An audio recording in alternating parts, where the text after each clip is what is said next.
Demikianlah bagian firman. Bapak Ibu jemaat yang dikasihi oleh Tuhan Yesus Kristus, kita harus bersyukur Bapak Ibu Saudara bahwa di tahun 2025 ini,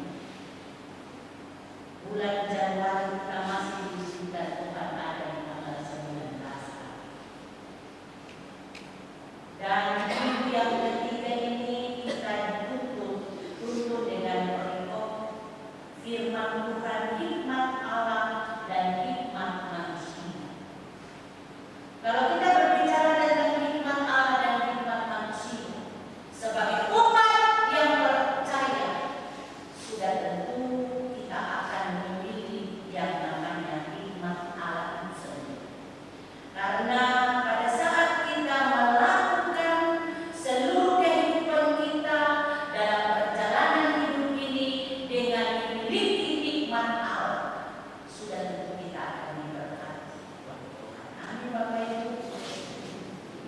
Adapun judul perikop firman Tuhan yang menuntun kita pada minggu kerja yang baru adalah ibadah yang sejati. Apa sesungguhnya ibadah yang sejati oleh umat Israel kepada Tuhan?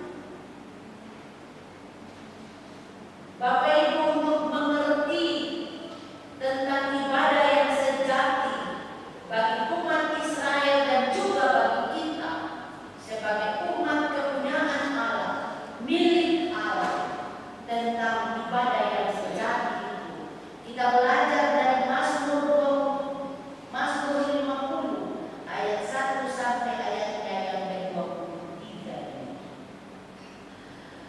Dalam Mazmur 50 ayat 1 sampai ayatnya yang ke-23 ini, Bapak Ibu Saudara, pemazmur yaitu Asaf yang menyatakan sikap yang sungguh. Dia memberitahukan kepada umat Israel tentang siapakah Tuhan Allah itu. Kalau kita baca dalam ayatnya yang pertama sampai ayatnya yang ketiga, bagian ini menjelaskan bahwa Allah itu penguasa dan pemilik dari segala yang ada di bumi, dan Allah itu berhak mengatur dan menatanya dengan baik dan benar. Tuhan Allah tidak berdiam diri, tetapi Tuhan Allah itu aktif dan mengawasi segala yang diciptakannya itu. Seluruh jagat raya ini diawasi oleh Allah, termasuk manusia di dalamnya, dalam bertindak, berperilaku, dan percaya menyembah siapa dia sembah. Tidak ada yang tersembunyi di biji mata Allah. Allah melihat sampai ke kedalaman bawah bumi, karena semuanya diciptakan oleh Allah. Bapak Ibu Saudara, kalau kita mengikuti berita dan kita menonton video-video di YouTube tentang kebakaran yang terjadi di Los Angeles, Amerika Serikat, ada tampilan gambar itu, api itu seakan-akan turun dari langit dan membakar daerah itu. Siapakah yang bisa menciptakan dan melakukan hal itu?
menolakkan persembahan dari Allah kepada umat Israel, konsekuensinya mereka akan dihukum dan mereka akan menerima apa yang menjadi otoritas Allah dalam kehidupan umat. Jika demikian, apa bentuk korban sembelihan yang diminta oleh Tuhan Allah untuk dilaksanakan oleh umat Israel? Dijelaskan pada ayatnya yang ke-14 dan ayatnya yang ke-15 bahwa persembahkanlah syukur sebagai korban kepada Allah dan bayarlah nasarmu kepada yang maha tinggi. Berserulah kepadaku pada waktu kesesakan, aku akan meluputkan engkau dan engkau akan memuliakan aku. Di sini pemazmur mengungkapkan isi hati Tuhan Allah kepada umat Israel untuk segera menyempurnakan. Kamu memang telah memberikan persembahan, tapi sempurnakanlah persembahan itu. Menyempurnakan korban sembelihan dan disertai dengan korban masak, dan dilanjutkan dengan ungkapan puji-pujian, bukan sekedar memuji dengan bibir, tapi harus memuji yang keluar dari isi hati yang paling dalam. Bapak Ibu, menyembah Allah, memuji Allah dengan sungguh,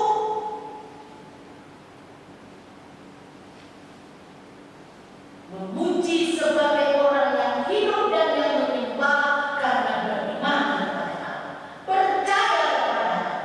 Itulah korban persembahan yang baik, benar dan berkenan kepada Tuhan menurut asal yang disampaikannya kepada umat Israel sesuai dengan isi hati Allah.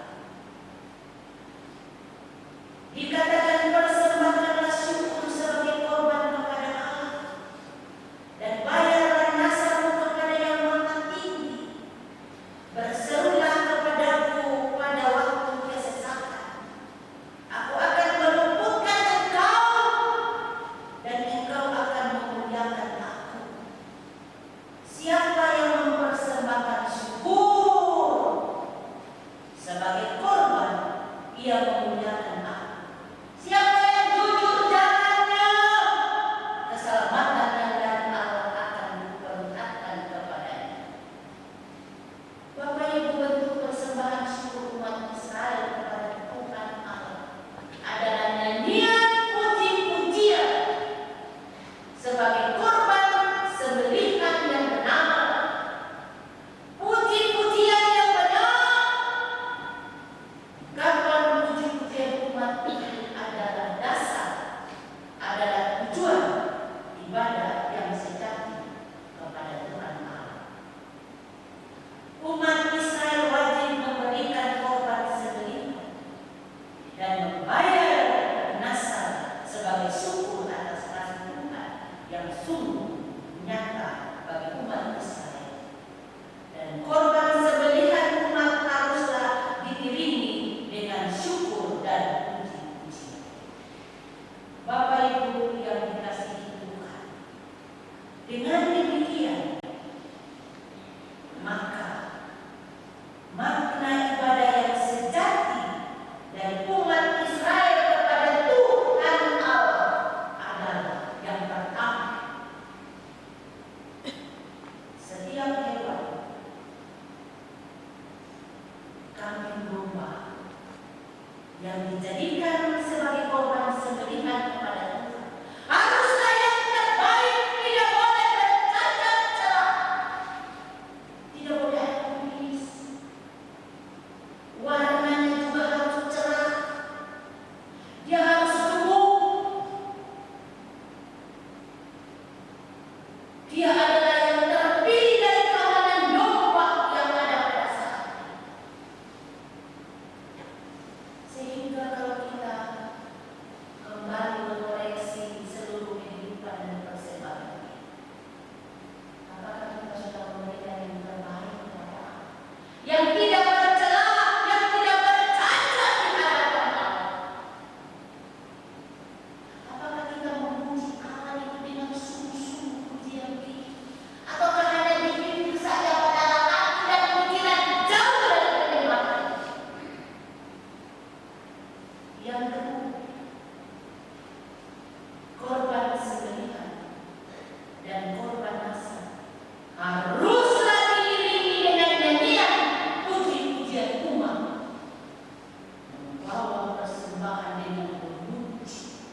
dengan semua orang, seagama dengan kita maupun yang tidak seagama. Disinilah kita dituntut untuk menunjukkan kita sebagai suatu persembahan yang hidup bagi Allah, yang sejati yang kita miliki, yang kita berikan kepada Allah, supaya kita sendiri tidak mempermalukan Allah dalam setiap sikap dan tingkah. Bapak Ibu Saudara, jika umat Israel wajib memberikan jiwa kambing domba, kita berjumpa dengan sesama anggota jemaat yang juga membutuhkan Tuhan. Bapak Ibu dan saya, kita membutuhkan Tuhan sehingga kita ada di rumah Tuhan ini. Bapak Ibu dan saya percaya kepada Tuhan sehingga kita datang untuk menyembah Tuhan. Bapak Ibu dan saya percaya bahwa berkat-berkat yang kita miliki itu berasal daripada Tuhan. Maka kita ada di rumah Tuhan ini untuk mempersembahkan korban-korban syukur kita. Mari dalam ibadah kita sehati untuk memuji Allah. Kita menyanyi dengan sungguh-sungguh. Kita menyanyi benar-benar sebagai suatu persembahan pujian kepada Allah. Jangan asal menyanyi. Karena pada saat kita memuji, mengangkat puji-pujian, di saat itulah kita berjumpa dengan Allah.